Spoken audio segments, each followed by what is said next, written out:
Let's talk about what Matt LaFleur had to say in a press conference yesterday when asked about the potential of making a change at defensive coordinator with the Packers' recent struggles, especially against the Philadelphia Eagles.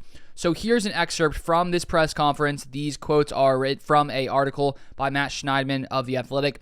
First off, we have here, he says, "If I thought there was an issue there, then I would certainly. We'd make the change," the Packers coach said Monday, one day after his defense allowed 40 points in a 7-point loss to the Eagles.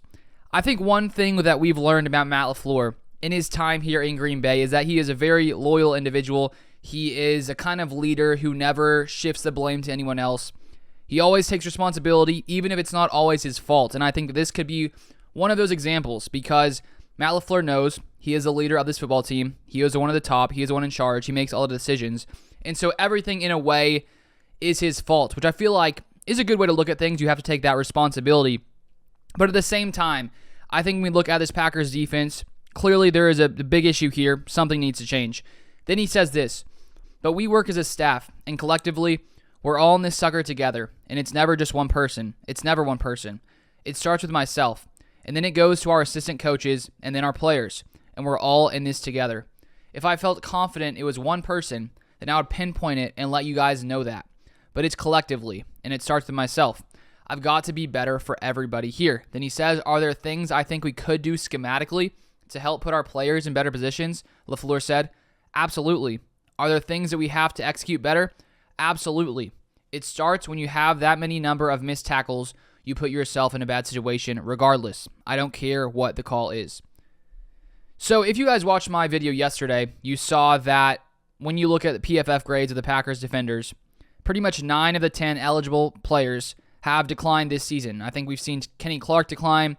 We've seen Adrian Amos and Darnell Savage decline, which has been part of the reason I think that this defense has struggled. But Joe Barry, I think, has also been an issue when it comes to getting the defense to play well together. Sure, obviously, you have to have the players executing at a high level, which they definitely haven't done. But part of that does fall on the defensive coordinator because it's their responsibility to get their team ready to play and to be able to go in there and do what they need to do.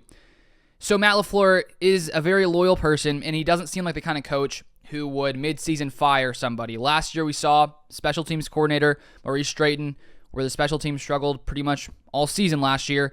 It took the Packers losing in the playoffs, as I did, for Matt LaFleur to finally decide to move on from Maurice Strayton in the offseason. So I see no reason why Matt LaFleur would move on from Joe Barry right now at this point. If he were to, it would make more sense, I think, in the offseason because Matt LaFleur is the kind of guy who I think thinks about things a lot. He doesn't just sort of make quick decisions and do things quickly. He likes to think on them more.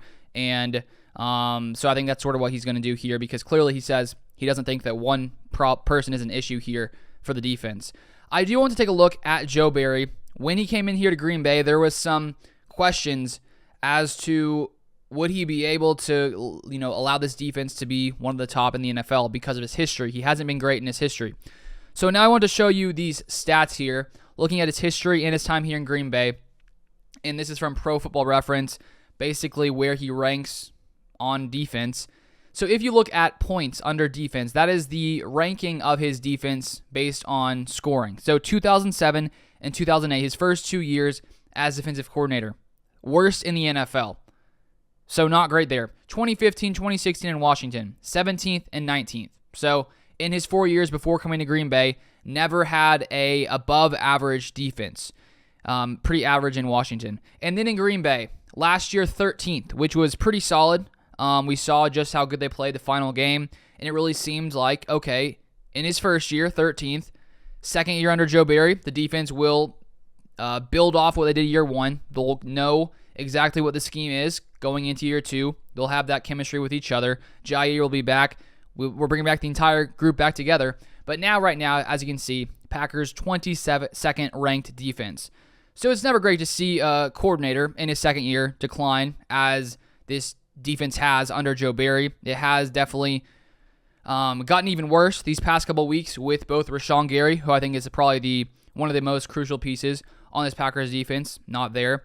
Also, Eric Stokes out, Devondre Campbell out. That has hurt this Packers defense, which I think we saw against the Philadelphia Eagles. But Joe Barry in his time here has not really taking this defense to the heights that I think that we thought they could get to, which, as I said yesterday, partly falls on the players not executing at a high level, but then that also falls on the defensive coordinator. So the Packers will have lots of decisions to make going forward, but right now, looking at Matt LaFleur's comments, it seems like there is not going to be any change made there up to this point. So just wanted to show you guys that. Thank you so much for watching, as always, and I'll see you guys next time.